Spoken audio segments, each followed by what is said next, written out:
Greetings, programs. Welcome back to ArcNeo Reviews, where I'm doing that thing where I just review something really kind of unexpected.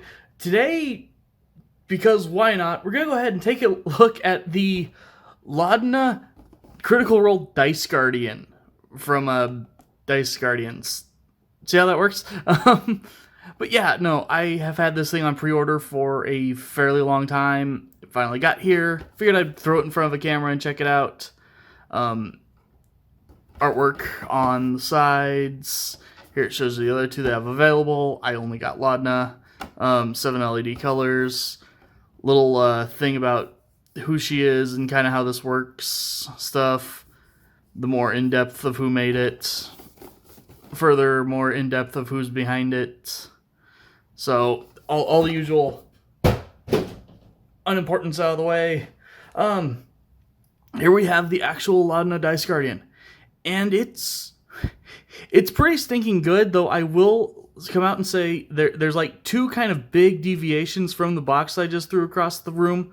One, on the box artwork, the eyeshadow is much darker than it is on the actual figure. Lipstick a little bit as well, but the eyeshadow is substantially lighter.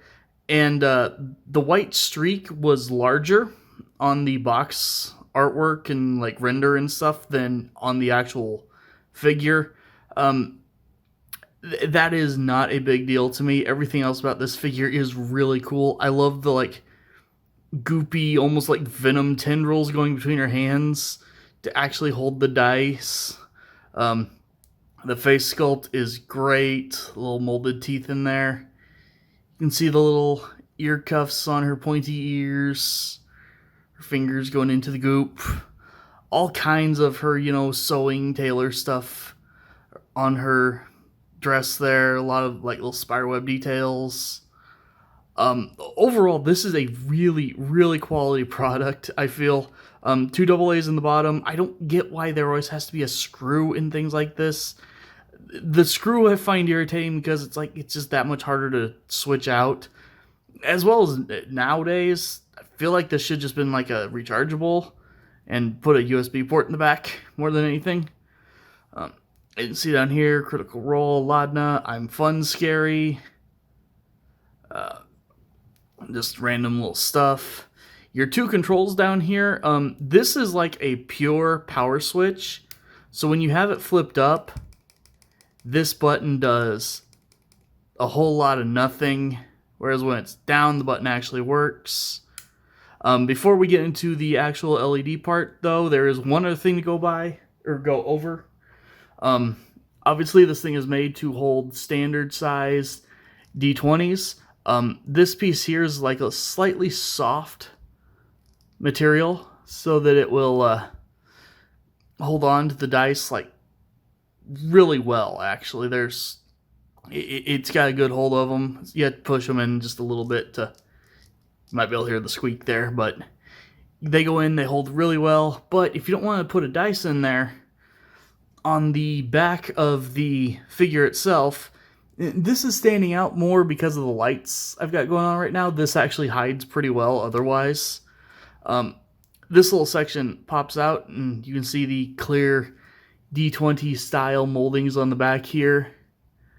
Go ahead and pop that in there, and there you go. I actually really like doing it that way. So, see if we can play with the lights here to, let's see, that's the wrong button. No.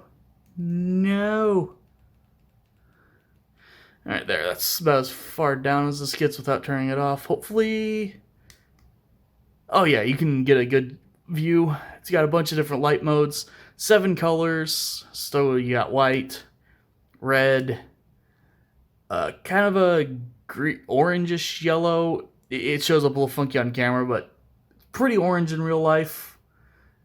Then a more yellowy yellow, bright green. The green's really cool actually. Bright blue, purple, and then you've got your standard color change mode, and then this is the more abrupt color change mode.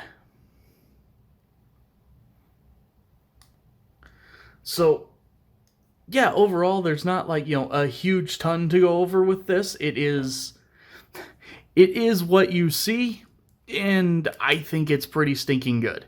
So the link to these will be down in the description. It's not a paid thing or anything.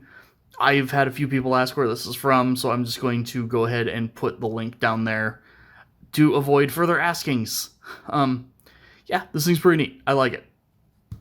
So, thank you guys for watching, and I'll see you next time.